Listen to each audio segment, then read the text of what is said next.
Salve, salve, irmãos queridos, bem-vindos. Nosso podcast está chegando. Hoje, quarta-feira, estamos junto com você, aí onde você está. Estamos juntinho para compartilhar um pouco das riquezas da nossa fé. Hoje, de um modo muito especial, chegando perto de uma festa linda, então é sobre ela que a gente conversa.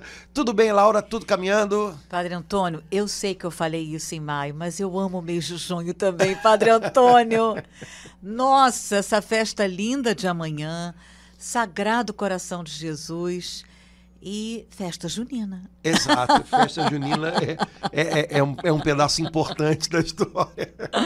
Muito bem, mas estamos começando junho já com a celebração de Corpus Christi, uma festa tão bonita que consegue, né, mexer com o coração das pessoas. De modo especial agora, em muitos lugares, aquele hábito lindo, né, tradicional do nosso Brasil, que nós herdamos de Portugal, né, de preparar o caminho pelo qual Jesus Eucarístico passa nas procissões. Esse gesto tradicional, antigo, ele está tomando em tantos lugares do Brasil, de novo, uma proporção grande, e isso é muito legal, né? As gerações mais novas poderem fazer algo que é simples, né? Não é algo complicado, não é algo internetico, não é algo nada disso, mas mexendo com flores, com serragem, com pó de café, com essas coisas, poder preparar coisas tão bonitas para que Jesus possa passar pelas nossas ruas. Então, até esses detalhes fazem dessa festa algo muito especial. Padre Antônio, eu fiz uma viagem agora, há mais de 50 anos atrás. Eu não sei se o senhor criança participou, mas eu era cruzadinha e participava da procissão de Corpus Christi, e eu lembro isso, assim, ficou marcado na minha alma de uma forma. Não sei se o senhor chegou Não, no meu tempo já foi um pouquinho depois, então um pouquinho só depois, então as coisas já estavam um pouquinho diferentes. O senhor não chegou diferentes. a participar como criança? Como cruzadinho, não. Eu sei que tem gente que participa, até hoje que a cruzada eucarística existe, até o apostolado da oração para os pequenos, né? E existe até hoje, mas eu não participei, não, assim, desse jeito, não. Nem na procissão de Corpus Christi, eu sou criança? Ia, mas normal, assim, sem nada de muito diferente, né? Mas são umas coisas que ficam guardadas, impressas no coração da gente, né? Como é importante quando os pais sabem disso e investem nisso, né? De deixar lembranças que vão ser um porto seguro no coração dos filhos, né? Para que eles saibam para onde voltar quando for preciso. Então, procissão de Corpus Christi é uma dessas coisas, né? E é uma festa linda, Laura, porque é uma festa relativamente recente, né?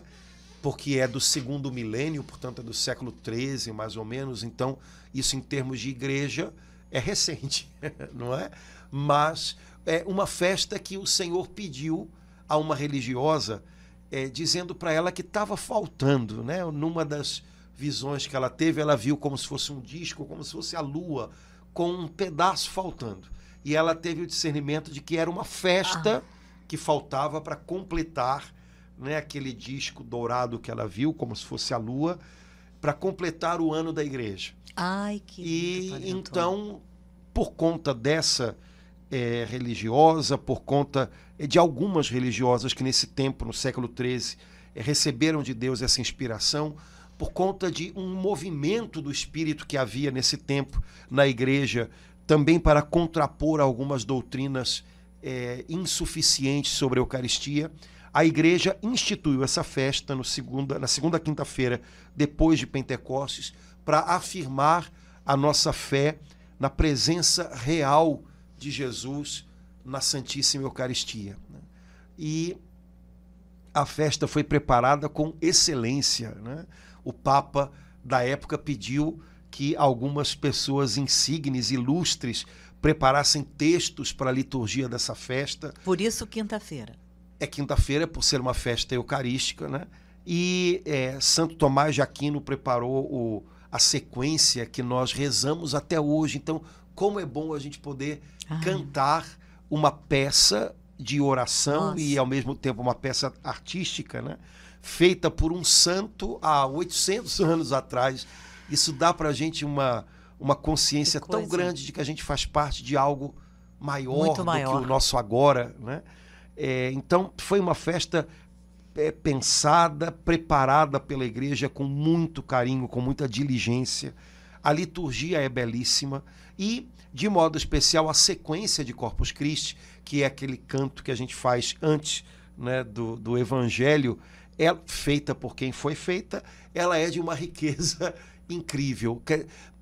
É uma das coisas que mostram inteligência, né? É a capacidade de síntese, né? Santo Tomás de Aquino, ele de uma inteligência privilegiadíssima e certamente ungida pelo Espírito de Deus, ele tinha uma capacidade de síntese incrível. Isso fica claro em todos os seus escritos, mas no nosso caso, da festa de Corpus Christi, isso fica evidente na sequência de Corpus Christi, né? Como é que uma peça musical, quer dizer, como é que uma peça poética sintetizou de uma maneira tão incrível elementos da nossa fé numa linguagem de louvor, porque é uma peça litúrgica, portanto, ele sabia que estava escrevendo algo que era para suscitar adoração no coração dos fiéis, né? E com uma agudeza, com uma precisão a respeito da nossa fé na Eucaristia, que é incrível. Então, palmas para Santo Tomás de Aquino. Padre Antônio, então, assim, quando o senhor falava, eu fiquei pensando assim, essa festa, ela leva a gente a não apenas, assim, agradecer a Deus da gente poder tomar o corpo e o sangue de Jesus, mas também a graça da gente poder adorá-lo na espécie eucarística, né, Padre Antônio? Essas duas dimensões, porque às vezes a gente só pensa em uma, mas que bom que a gente tem as duas, né? Sim, é a festa da presença real. Essa presença real que no santo sacrifício da missa é a presença daquele que, com a sua entrega ao Pai, continua alimentando a igreja. Então, o sim de Cristo, esse sim que é expresso no corpo dele imolado na cruz, esse sim que é antecipado na celebração da última ceia e que perdura na vida da igreja por meio da celebração da Eucaristia.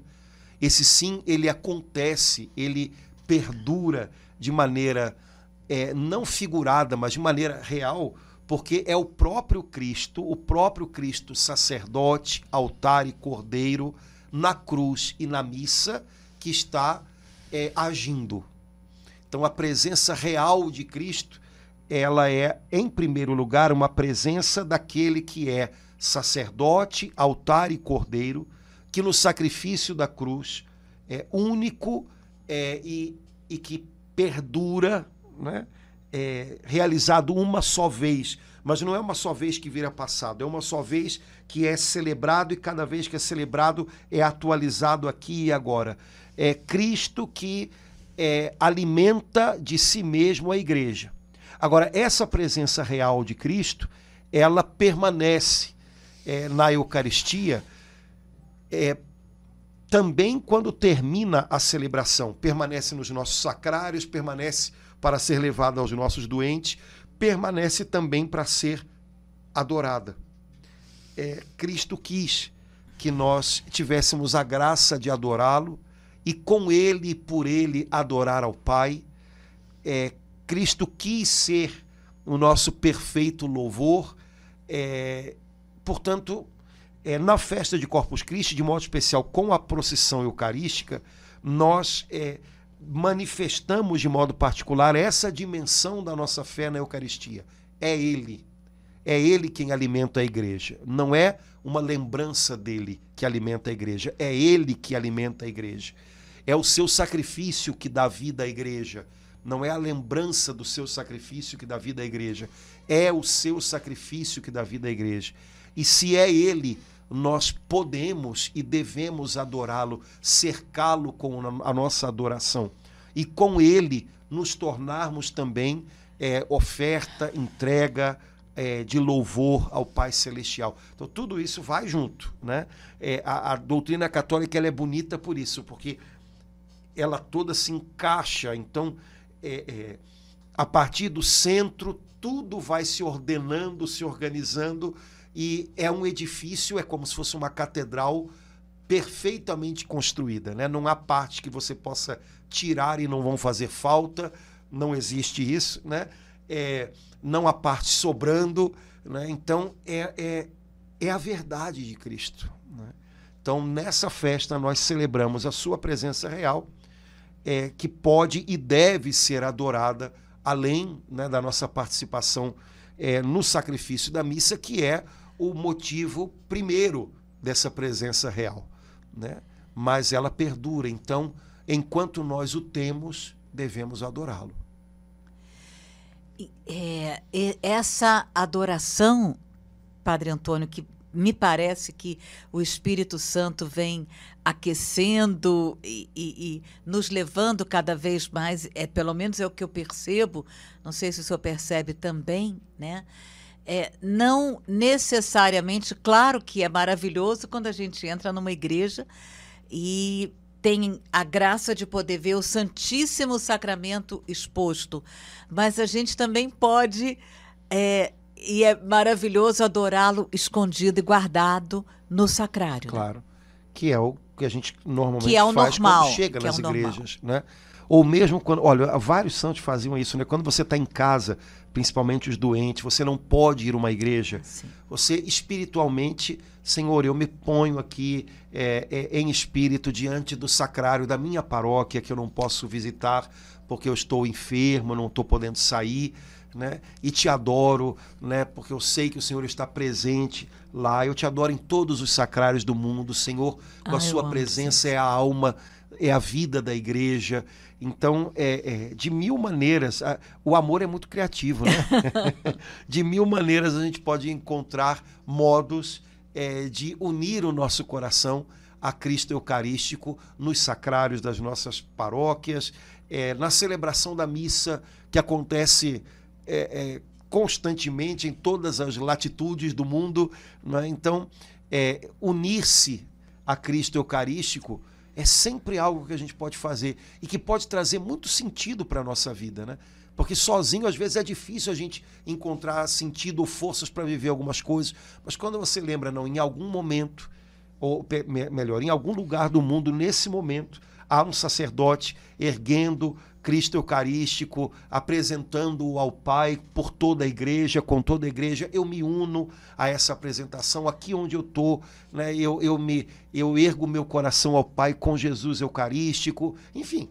Padre Antônio, isso aí me comoveu muito porque a gente aprendeu muito isso com a Doris, né?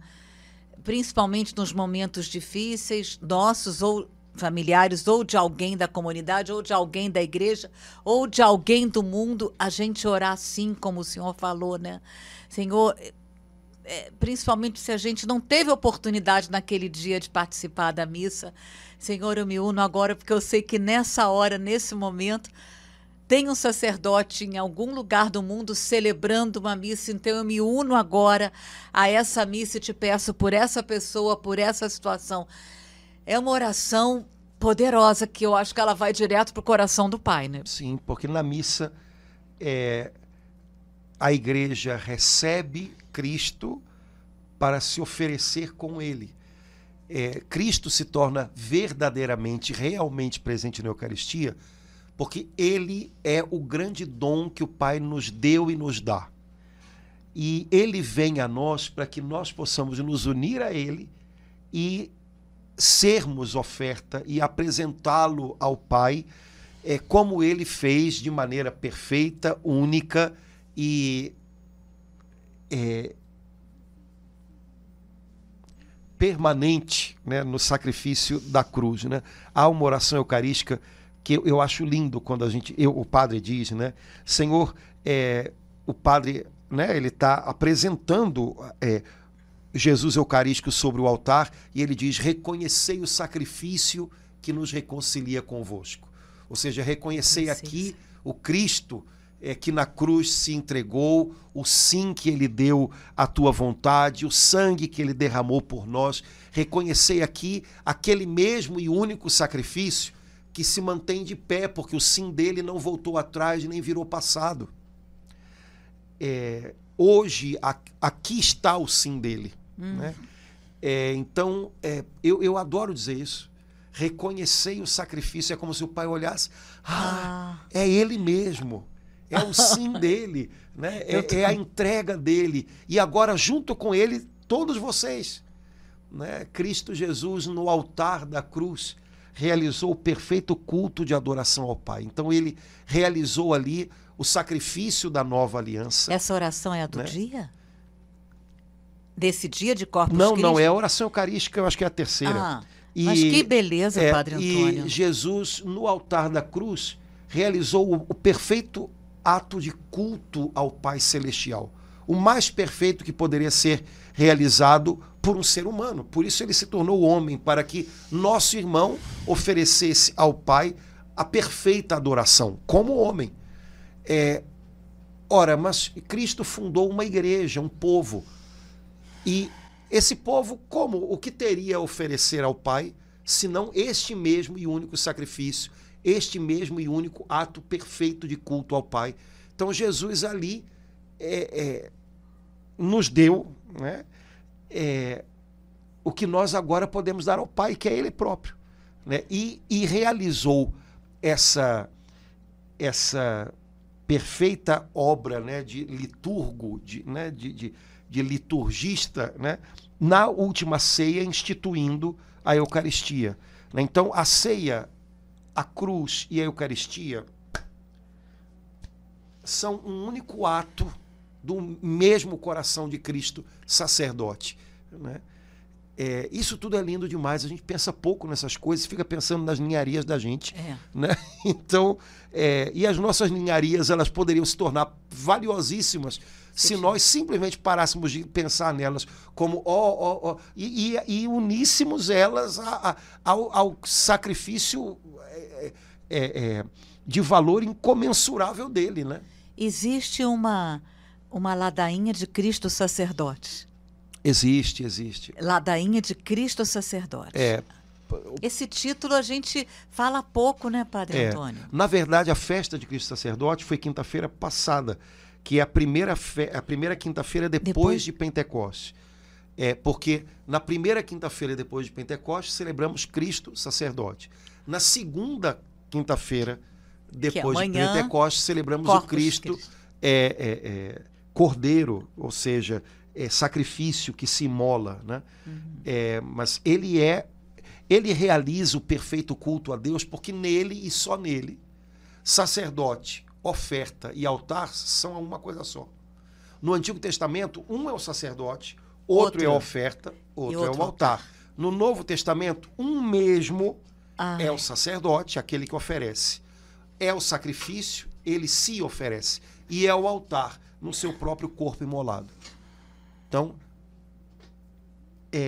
esse culto perfeito ao Pai, que é o culto da cruz, ele permanece sendo o nosso culto de adoração ao Pai. Nós somos o povo da nova aliança. Como não teríamos de culto? Ou que outro culto poderíamos prestar, senão o dele, né? No qual ele nos une na celebração de cada missa. Então, isso é incrível, cara. Não é pouca coisa, não. É coisa demais. É isso que enche a terra de valor, de sentido, de esperança, sabe? Então, cada missa é isso. Padre Antônio, que bênção que no nosso país não tiraram, né, esse dia santo como feriado, como em outros, né? Acho que 8 de dezembro, quando eu era criança... 8 de dezembro foi trocado pelo 12 de outubro. Ah, tá. Mas, na verdade, 12 de outubro não é dia santo e 8 de dezembro é. E 8 de dezembro é o único dia santo em que não é, né, feriado. Não é feriado. Então, que bom que nesse dia a gente feriado, a gente pode ter essa graça, quando pode estar nessa procissão junto com Dom Orani, mas outros padres que têm paróquias bem distantes da catedral fazem também, muitos padres também... A missa é de preceito, porque é dia santo de guarda. Santo de guarda. E a procissão é uma devoção, né, além da missa, para marcar essa... É uma expressão pública, porque a gente sai da igreja da nossa fé na presença Santíssimo eucarística de Jesus. Abençoando todo aquele trecho Sim. por onde ele percorre. Isso é bonito demais. Eu acho que a gente... Abençoando a nossa cidade. Meu Deus, isso é muito bonito demais. A gente não faz ideia como é o escândalo de Cristo, né? A gente não faz ideia da riqueza do que a gente tem. Como Israel não fazia ideia da riqueza que tinha quando ele passou visivelmente aqui na Terra, né? Uhum. Esse é o escândalo do mistério da encarnação. Como Deus pode passar tão despercebido. Né? Como o coração da gente pode ser insensível para ele, né? Então, mas eu estava vendo aqui, Laura, a sequência de Corpus Christi, né? A gente estava falando de adoração e tudo. Olha como São Tomás de Aquino diz, né?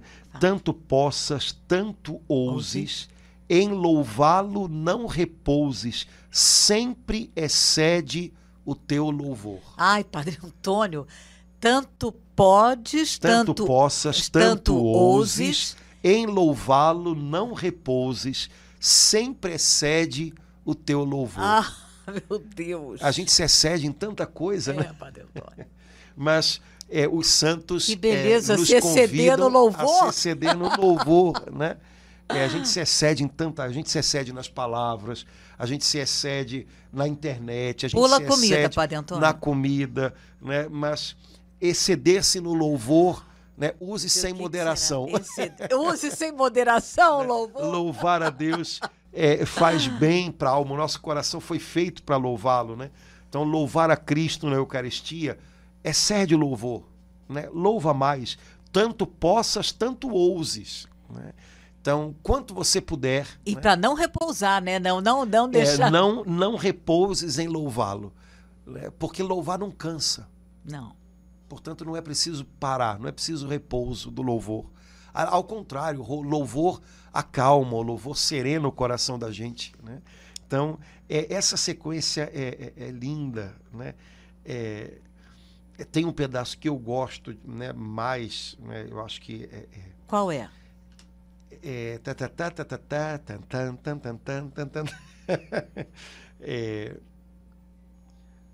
Ai, Jesus, cadê? Foi escrito há quantos anos atrás? 800 e poucos Meu anos. Deus. Né? É por todos recebido, não em parte ou dividido, pois inteiro é que se dá. Eu acho isso lindo. Né? Jesus na cruz se deu inteiro, na Eucaristia se dá inteiro. Ele nunca se dá aos pedaços, ele nunca se reserva algo para si próprio, ele se dá por inteiro.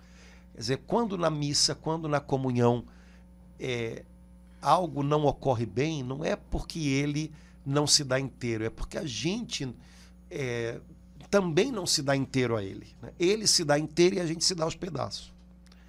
Né? Ele vem a nós inteiro e a gente vai a ele cheio de senões. Né? Por favor, não mexa nisso, Jesus. Por favor, isso aqui é meu. Não, isso daqui eu não posso te entregar porque eu ainda estou fazendo do meu jeito. Sei lá. Né? Na verdade, ele não se dá dividido. O nosso coração é que às vezes se dá dividido a ele. Né? Nós o amamos, mas também amamos um monte de outras coisas.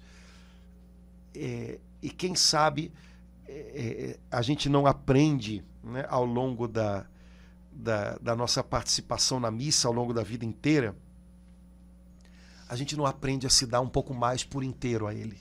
Né? Se dar a ele como ele se dá a nós. Né? Mas você percebe, né, cada detalhe, né? São Tomás fala da diferença que há entre aquele que se aproxima do Senhor na Eucaristia com devoção, né, em estado de graça, e aquele que se aproxima inadvertidamente. E ele diz que a quem se aproxima do Senhor com coração, né, preparado para isso, ele enche de vida. Né? Então, esse é o segredo. Né? Jesus nos enche de vida, porque ele é alimento. Né? A tarefa do alimento é encher de vida. E se o alimento faz isso no corpo, sendo absorvido pelo corpo, o alimento da alma, que é Cristo, nos enche de vida fazendo o contrário. Ele nos absorve nele. Né? Nós nos tornamos, Monsenhor Elia Volpe dizia tanto isso, né? Porque os padres da igreja dizem isso, nós nos tornamos aquilo ou aquele que nós recebemos, corpo de Cristo.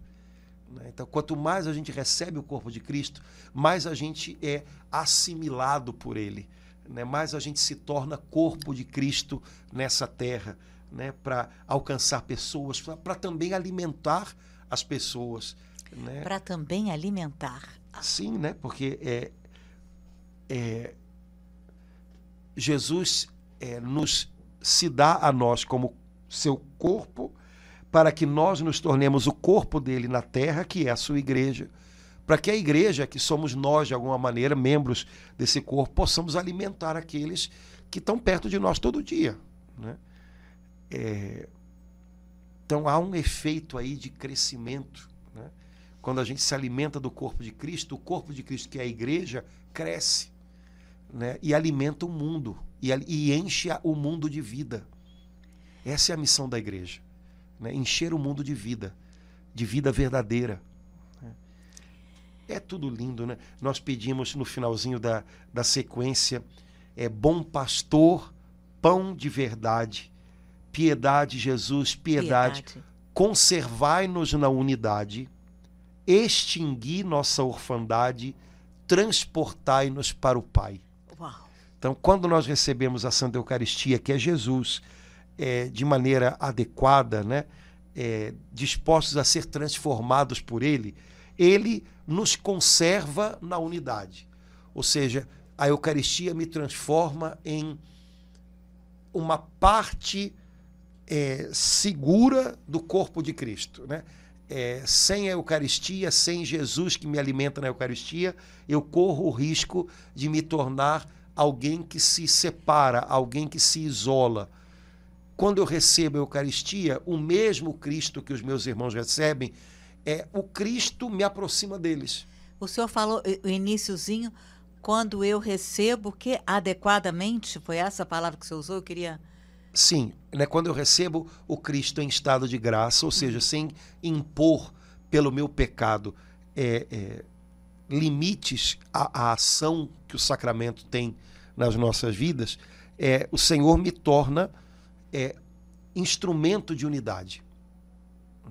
O mesmo Cristo que eu recebo é o mesmo Cristo que alimenta toda a igreja, o mesmo.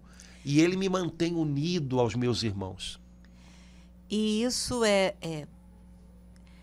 ensinado na igreja de tal forma, né, que se eu tiver em pecado grave, eu estou impedida de receber.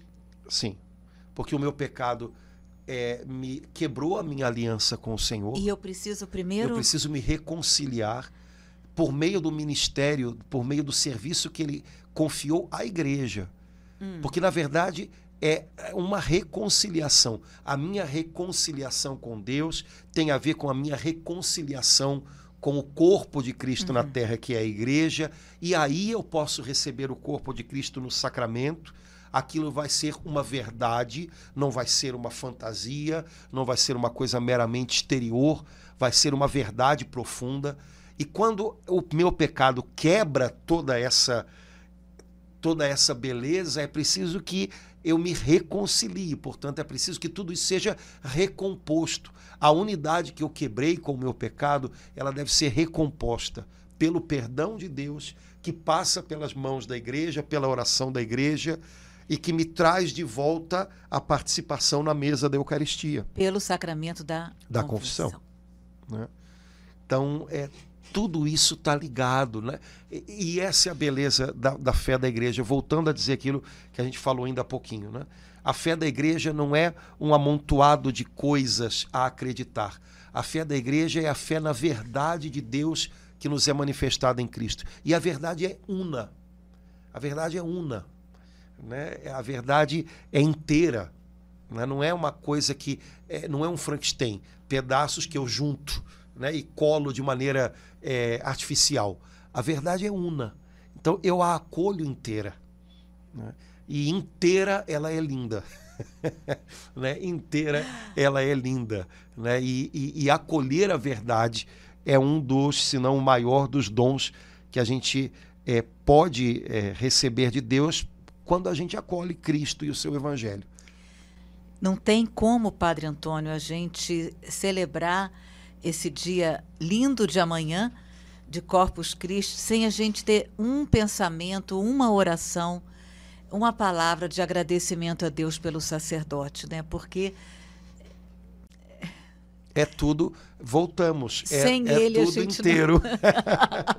Não há sacerdócio sem Eucaristia, não é Eucaristia sem sacerdócio, porque não há nem Eucaristia nem sacerdócio sem o Cristo, que é sacerdote, altar e cordeiro, e que permanece vivo na sua igreja, presente realmente na sua igreja, inteiro, e alimentando, vivificando a sua igreja e unindo a sua igreja no seu culto de adoração perfeito ao Pai, por meio da celebração dos sacramentos, de modo especial o sacramento da Eucaristia.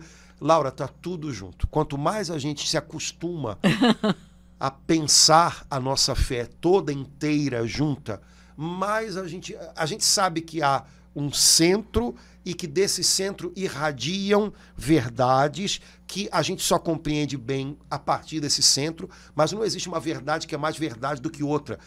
Tudo é verdade, tudo é parte dessa inteireza, dessa unidade da revelação de Deus que veio dar a sua vida a nós. Então, quanto mais a gente junta essas coisas, mais a gente fica encantado como tudo é lindo, mais a gente consegue perceber que é claro que há um centro e a partir desse centro tudo se explica, e também não é bom quando a gente pega algo que é irradiação do centro e coloca no lugar do centro, né?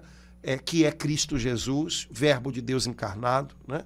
Então, quanto mais a gente se acostuma a pensar a nossa fé nessa inteireza, nessa integridade dela, mais isso vai se tornando lindo para a gente, porque a gente percebe que tudo tem a ver com tudo, né? Não é uma coxa de retalhos. Que beleza, Padre Antônio. Pois é. E aí, terminando a sequência de de Corpus Christi. Ela não é curtinha, né? Não, ela é comprida. A sequência de Corpus Christi, ela é... Ela é comprida. São Tomás termina dizendo assim: aos mortais dando comida, dando alimento, dás também o pão da vida, que a família assim nutrida seja um dia reunida aos convivas lá do céu. Ai, que lindo, ele chamando toda a igreja de família. Ai. Né? Isso tudo é lindo demais, né? Porque Deus... E aí prevendo o momento do encontro no céu. Exato. Deus dá alimento aos mortais, portanto, ele, com a sua providência, dá alimento perecível àquilo que em nós é perecível, mas ele também, com a sua providência, dá ainda mais o pão da vida àqueles que têm um chamado, um destino eterno.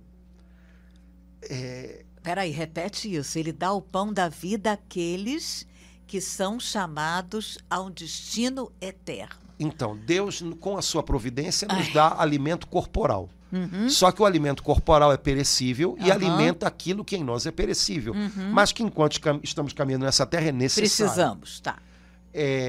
Mas, além disso, com a sua providência em Cristo, que é o pão vivo descido do céu, ele nos dá um alimento que é alimento da alma e é alimento que alimenta essa vida eterna que já existe em nós, que vai sendo alimentada pelo Cristo na Eucaristia enquanto nós caminhamos na Terra, e que um dia na eternidade vai desabrochar nessa reunião a qual nós somos chamados aos convivas lá no céu. Então, um dia lá no céu, nós vamos ser convivas de todos os eleitos do Senhor numa reunião à mesa do Pai, e aí vai ser o banquete eterno. Não teremos mais sacramentos, porque a realidade perfeita, a vida em Deus perfeita, a comunhão perfeita com Deus se dará na eternidade. Mas enquanto não estamos na eternidade, o modo mais perfeito de nós termos comunhão com o que no céu será pleno é a nossa participação na Eucaristia. Mas é muito bom a gente ou falar sobre a eternidade, que a gente perde uns medos, a gente Que lindo isso, né? Alimentar não para agora, mas alimentar para aquilo, para a eternidade. Foi bonito demais. A gente canta uma música, eu amo essa música que a gente canta durante a Páscoa, né? E quando amanhecer, o dia é eterno, a plena visão, ressurgiremos por crer nessa vida escondida no pão. Então, o pão vivo que é Cristo, ele vai sendo já o alimento da vida eterna, que já está plantada em nós, mas que um dia desabrochará quando amanhecer o dia eterno, né, como nós cantamos. Um dia o nosso corpo mortal será ressuscitado, porque esse será o último grande milagre, né? Quando ele renovar toda a criação, nosso corpo mortal é ressuscitado. E é ressuscitado porque nós, de algum modo, já estamos recebendo como garantia a participação no corpo ressuscitado de Cristo. Cada vez que eu participo da Santa Eucaristia, eu recebo o corpo glorioso de Cristo, que sela, que marca o meu corpo mortal, frágil, de tal maneira que um dia esse princípio de vida eterna vai ser como é que a gente pode dizer isso, né? Porque isso é uma coisa tão misteriosa. Vai ser vamos dizer assim, está sendo desde agora a semente dessa ressurreição que vai vir, né? Terei que ter pensado isso com mais calma antes para poder falar de um jeito mas nós recebemos o corpo glorioso de Cristo na Eucaristia, porque o recebemos tal qual está no céu. E esse corpo glorioso de Cristo, ele é a garantia, é o penhor de que um dia o nosso corpo, marcado por essa comunhão, ressuscitará com ele. Esse corpo aqui é tão frágil, mas que é tocado tantas vezes pelo corpo glorioso de Cristo, é marcado por esse corpo glorioso de Cristo.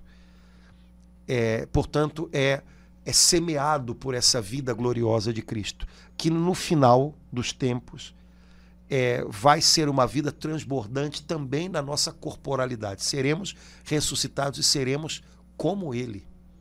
Como Ele. Então, tudo isso é Eucaristia. Rapaz, é muita coisa, mas a gente não preparou uma aula sobre nada disso, então isso, a gente está só... Tudo, né, que o senhor falou nos tira, assim, né, um medo que a gente tem, né, uma visão, acho que, não vou dizer pagã, mas não cristã da morte, né, Padre Antônio? Uma visão meio mundana, né, que a gente é de carne, uma visão que faz falta a gente falar sobre isso, né? Como é importante isso que o senhor acabou de falar, para nos dar uma outra dimensão. A gente sabe que a vida não acaba aqui, mas é importante a gente ouvir isso, porque isso fortalece a nossa fé, né? E lembrando de uma coisa, Laura, nós somos cristãos. Então eu imagino que isso significa o seguinte para todos nós. Um dia nós fomos alcançados por Cristo, e Cristo se tornou a nossa vida, o nosso tudo. Porque Ele é o Filho de Deus, feito homem, dado por nós e dado a nós, né? Então, para nós cristãos, vida eterna, vida além da morte, isso tudo é Cristo Jesus. Para derrubar da cabeça da gente qualquer tipo de visão infantil, ou que não é cristã, ou que é mundana, né? De morte e de vida eterna, né? Jesus disse: eu quero que onde eu estiver, vocês estejam comigo. Isso é vida eterna. Estar com Ele. Estar com Ele. Outras coisas que as pessoas às vezes imaginam são fantasias, mas a realidade é muito melhor do que as fantasias, né? A realidade é que a nossa vida é Cristo. A nossa vida é Cristo que recebemos a cada comunhão. A nossa vida é Cristo que, quando nós fecharmos os olhos para esse mundo e abrirmos na eternidade, por sua misericórdia vai nos acolher nos seus braços e vai levar nossa alma à visão da beleza, da glória da Trindade. A nossa vida é Cristo, que no dia final, quando Ele renovar todas as coisas e se tornar tudo em todos, vai ressuscitar os nossos corpos à semelhança do seu corpo ressuscitado. E nós veremos que os nossos corpos ressuscitados vão ser o desabrochar de uma glória que, nesse momento, está oculta, está plantada neles por meio da Eucaristia que nós recebemos. Então, quando a gente ressuscitar, vai desabrochar toda a glória de Cristo que já habita em nós, escondida na graça do sacramento. Certo? A gente carrega algo, uma semente muito valiosa, né? E essa semente, ela vai num instante desabrochar. Mas é o desabrochar de algo que já está aqui. E o que está aqui? É essa glória da presença de Cristo que nos alimenta a cada comunhão. Então, é isso. Sejamos gratos por cada missa. Participemos com ardor de cada missa. Pensemos um pouco mais nas missas que participamos. Adoremos mais a Jesus na Eucaristia quando tivermos a chance de fazer isso. Sempre que possível, chegar 10 minutos antes, né, Padre Antônio? Se preparar para participar da missa. Né? Porque senão o coração da gente endurece, a gente chega fica e... Né? ali Exato. Um pouquinho, né, antes, para ficar ali diante de Jesus e, se possível, ficar um pouquinho depois. Então, todas essas coisas são maneiras de sensibilizar o nosso coração para Ele, porque senão o mistério e o escândalo se repete. Deus passa despercebido, porque nós não o notamos, né? Então, queria convidar os irmãos, a cada um que está com a gente aqui, que está vendo o podcast, que a gente amanhã possa celebrar a festa de Corpus Christi de um jeito especial. Acho que hoje, porque a gente está falando de coisas tão grandes, chega uma hora que a gente para de falar e fica... Não verdade, Padre Antônio. Então o podcast deve ter ficado cheio de buraco, né? Mas a gente também não preparou nada antes como uma exposição mais detalhada, né? Quem sabe um dia seria bom, né? A gente fica assim mesmo. Mas é um mistério tão grande que o risco que a gente corre é ou de diminuí-lo quando a gente fala de uma determinada maneira, né? Então a gente fica com receio disso, né? Mas que a gente possa viver essa festa de Corpus Christi pelo menos com essa pulguinha atrás da orelha. Eu preciso descobrir mais, conhecer mais de algo tão maravilhoso que o Senhor me deu. Padre Antônio, eu sei que o senhor falou, mas inclusive aqueles irmãos que estão em casa doentes, que não podem participar da missa, eles também podem adorar Jesus, se não receberem, não puderem receber o corpo vivo de Jesus, mas eles podem se unir e adorar Jesus no coração. Exatamente. Então, quem sabe, né, os irmãos que estão impedidos, ou porque cuidam de doente, ou porque estão doentes. Ou porque cuidam, né, de doente. Ou por algum motivo ou outro, fazer esse ato de adoração, né, nessa festa de Corpus Christi. Senhor, eu quero me unir à Tua presença em todos os sacrários da terra, né, a Tua presença que traz alegria a esse mundo, é que ilumina esse mundo. Eu quero Te adorar, Te bendizer. É uma maneira, né? O amor é criativo, então sejamos criativos para expressar o nosso amor a Jesus nessa festa de Corpus Christi. Amém. Tá bom? Amém. Irmãos, esperamos que tenha dado para entender alguma coisa dos nossos silêncios e das nossas, das nossas exclamações, às vezes sem completar a frase, mas, enfim, né, que o Espírito Santo nos ajude a reconhecer e amar cada vez mais a presença real de Jesus na Santa Eucaristia. Amém. Então, vamos lá, tamo junto. Deus abençoe, gente. Um abração. Até logo. Tchau, tchau. Tchau, irmãos.